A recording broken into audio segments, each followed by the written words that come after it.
everyone. My name is Jessica Wentworth and I'm a resident here in Woodstock, Connecticut. I've been here for about 5 years now, and I was hearing a ton of talk about the budget issues that the town has, right? And at first I thought, it's really not that weird. Most towns have budget issues, but I do want to be a productive member of our community, so I'm going to go to the town meetings and see what's up and see if I can help out. So what did I find out? Okay, first I found out that we are actually quite different from other towns, because not only are we at a point where things are really bad and someone needs to ring the alarm bell, but also we have something in place that other towns don't, a cap called Proposition 46. You can't go to a town meeting without hearing this because it ties the hands of our elected officials. So they need our help, right? So luckily a petition was put forth, and now on March 9th from noon to 8 p.m., we all have a chance to go vote on this to repeal Proposition 46. If you can't go then, because that is a smaller window for voting, you can start anytime after tomorrow, February 28th, by just showing up at the town hall, at the town clerk's office with your ID. And not on Fridays though, that's a cut that's already been made, but other than that, you can go to the town hall and you can vote early. But how do you know which way you want to vote? I know I want to vote to repeal it because I've helped educate myself now so that I can make an informed decision. But what can I do just as a resident? I decided I would make this video. But I don't want you to just hear it from me. Who am I, right? I'm just another resident in town. However, I was fortunate enough to have the chief of finance, the superintendent, one of the fire chiefs, the librarian, and a woman who's put together a concerned citizen of Woodstock group talk to me and let me videotape them so they can help explain to everybody what Prop 46 is and how it's affecting our town negatively and our budget and all of the cuts that have already been made. A lot of people don't even understand or realize what they all are, because unless you need the ambulance, you might not know that they've struggled so badly, or that we finally fully funded them, but that's up again on July 1st, and that they only got fully funded in December, and their response times before then really suffered. They were not happy with any of that. They needed our help. They still need our help. So how can we help them, right? We can learn a little bit, hopefully through this video, or if you can spare the time, go to a town meeting, read the minutes on the town website from the meetings, and then get out and vote. And let's help these guys. Let's untie their hands. Let's live in a town that functions, where when you call the ambulance, they're able to come and come quickly for us, where the fire department can do the same thing, where our K-8 schools don't have to suffer and we only have a really fantastic high school, where we are all just part of a great community that works for all of us. And Prop 46 going away would not mean an automatic increase in taxes. I know a lot of people have told me that they're worried about that, but once you listen to these people and you understand what it is, that fear should go away. This is a bipartisan issue.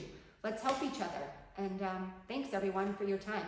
I know that these videos that I made with all of these great people get a little long, so I made sort of like a highlight reel. You can watch the short version, or if you have a little bit longer, watch the full thing. I'll post it all so everyone can see it and get some answers that we all need. Thanks a lot, everyone.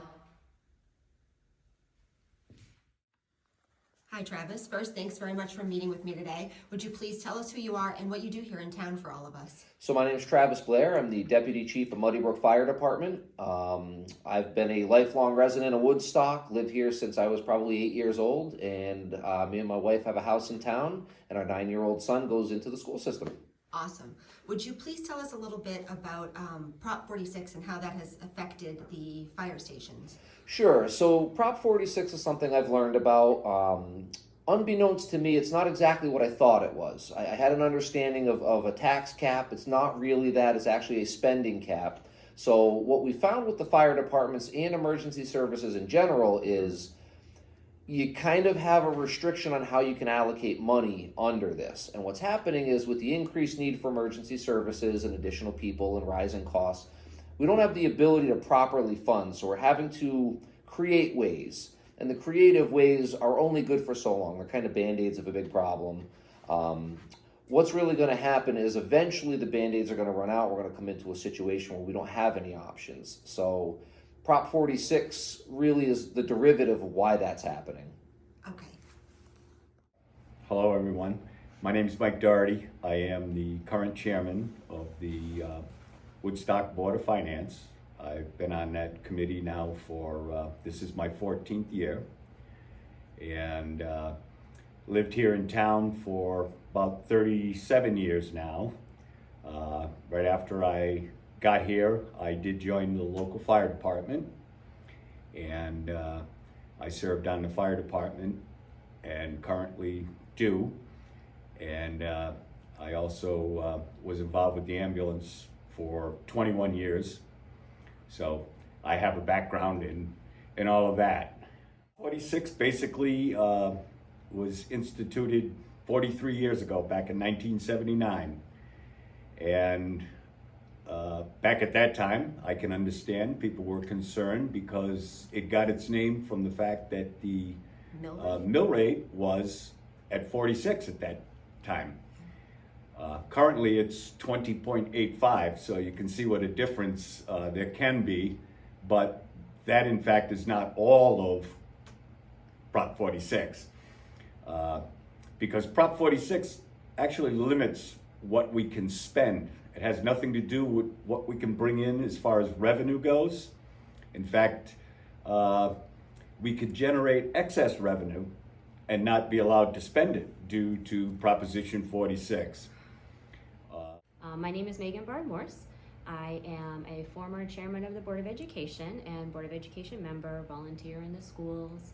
I'm currently part of a group of citizens in Woodstock. We're called the Concerned Citizens of Woodstock, that have been really getting together for months now to look at ways that we can support the town, particularly in some challenges that it has regarding fire and EMS, other town services, and education.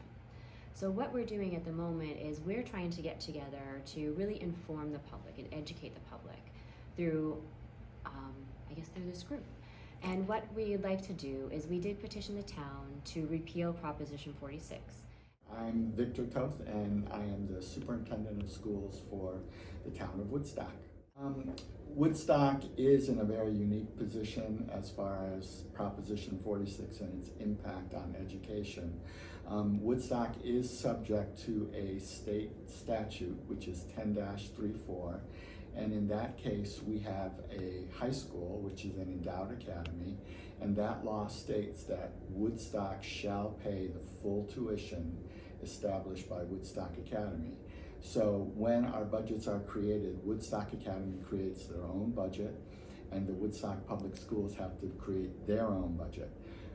Of that budget, Woodstock Academy is 45% of our budget, which we cannot change, we cannot lower, we cannot increase. The only part of the budget that we can impact is the K-8 budget, and that's what always suffers. So as a result, Woodstock currently ranks 164th in educational spending in the state of Connecticut. That's out of 169 towns. We have the largest gap in the state between what we spend on high school students and elementary students. We have a $5,000 per pupil gap currently. That's not normal.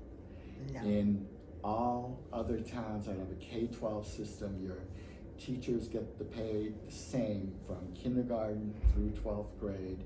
Your costs are the same from kindergarten through 12th grade.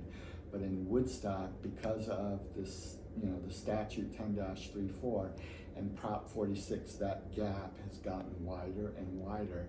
And in many communities, your elementary students actually cost more than your high school students because you're providing them with reading services, math services, remediation, special education, and around the state, elementary costs are higher than your high school costs, but in Woodstock, it's totally flipped on its head, and when we have budget cuts, it's always our youngest and most vulnerable population that suffers, our youngest students, and it's not normal. That's the message I'm trying to get across to everyone. And it's not Woodstock Academy's fault.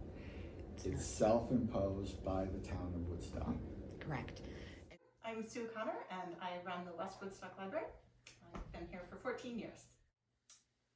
Prop 46 limits spending, and therefore, for example, with the libraries, the per person spending on libraries, all four together, is under $14. What is the average in the state of Connecticut? Do you know about? It's about $54.